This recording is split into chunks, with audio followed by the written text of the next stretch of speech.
The mission of this task force will be to immediately halt all forms of anti-Christian targeting and discrimination within the federal government, including at the DOJ, which was absolutely terrible, the IRS, the FBI, terrible, and other agencies. In addition, the task force will work to fully prosecute anti-Christian violence and vandalism in our society and to move heaven and earth to defend the rights of Christians and religious believers nationwide.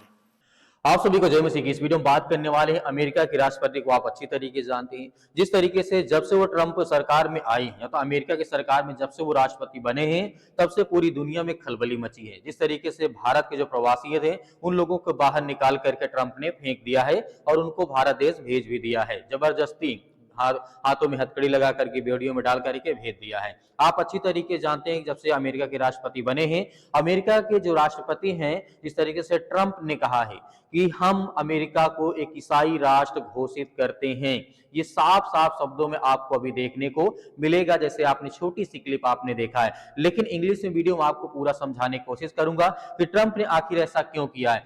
America में जिस तरीके से बहुत अन्य देशों के जो लोग जाकर के बस गए, कम 9 से 10 लाख लोग ऐसे हैं जो कि दूसरे देश से रह रहे हैं। इसीलिए ट्रंप ने सोचा है कि जितने भी यहाँ पर जिनका वीजा या फर्जी या किसी प्रकार से रह रहे हैं, उनको बाहर अपने देश भेज दिया जाए, चाहे उनकी सरकार ले जाए, चाहे हमें भेजना पड़े जबरदस्ती। वो आपको देखने को भारत देश में मिला था। लेकिन ट्रंप ने एक बहुत बड़ा आदेश दिया है कि दुनिया में सब जिस तरीके से दुनिया में किसी भी हिस्से में, किसी भी कोने में यदि अब मसीहियत को सताया जाएगा या ईसाई विरोधी अपने आप को समझेंगे नहीं हम सबसे ज्यादा कट्टरपंथी विचारधारा के लोग हैं, तो वहां पे बड़ा एक्शन लिया जा सकता है।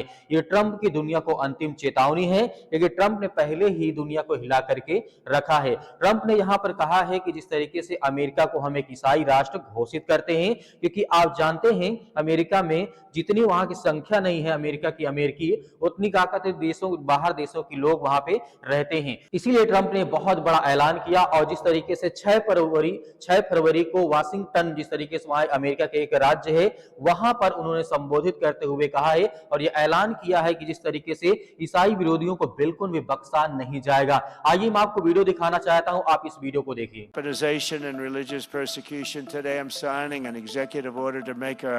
Attorney General, who's a great person, she's going to be a great Attorney General, Pam Bondi, the head of a task force, brand new, to eradicate anti-Christian bias. About time, right? Anti-Christian bias. The mission of this task force will be to immediately halt all forms of anti-Christian targeting and discrimination within the federal government, including at the DOJ, which was absolutely terrible, the IRS, the FBI, terrible, and other agencies. In addition, the task force will work to fully prosecute anti-Christian violence and vandalism in our society and to move heaven and earth to defend the rights of Christians and religious believers nationwide. Now, I want to be here with you, and I have been here with you. Thank you.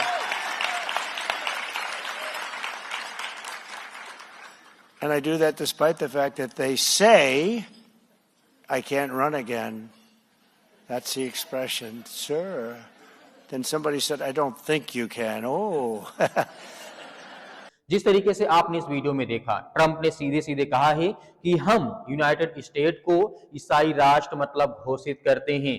Christian community को लेकर के यहाँ पे बहुत बड़ी बात कही गई है और इसी को लेकर के दुनिया को भी चेतावनी दी गई है कि यदि दुनिया में कहीं पर भी किसी भी हिस्से में यदि मसीहियत को सताया जाता है या कि जोर जबरदस्ती किसी को चर्च को तोड़े जाते हैं, ये बहुत सारी चीजें होती हैं जो एक्टिविटी हमें देखने को मिलती है। खास करके हमारे भारत देश में लगातार मसीहियत को सताया जाता है। लेकिन ट्रंप ने साफ साफ कहा है, क्योंकि आप जानते हैं ट्रंप वैसे भी भारत से खिलाफ हो चुके हैं, क्योंकि मोदी को उन्होंने अपने स्वागत जिस तरीके से शपथ समारोह में बुलाया नहीं है और जिस तरीके से मोदी को जिस तरीके से इग्नोर कर दिया है। हालांकि जो पिछले 2014 और 15 के बीच में जो संबंध थे वो अब नहीं है भारत से। इसीलिए हमें देखने को मिलता है कि भारत में किस हद तक आज मसीहियत को सताया जाता है। लेकिन ट्रंप ने साफ साफ कह दिया है कि जो मसीहियत को सताएगा उससे वो बचेगा नहीं और किसी प्रकार से वो व्यक्ति आज वो बचेगा नहीं। तो मेरे प्रिय भाई ने इस पर आप क्या सोचते हैं कमेंट बॉक्स में कमेंट करके जरूर बताइएगा। मिलते हैं नेक्स्ट वीडियो में।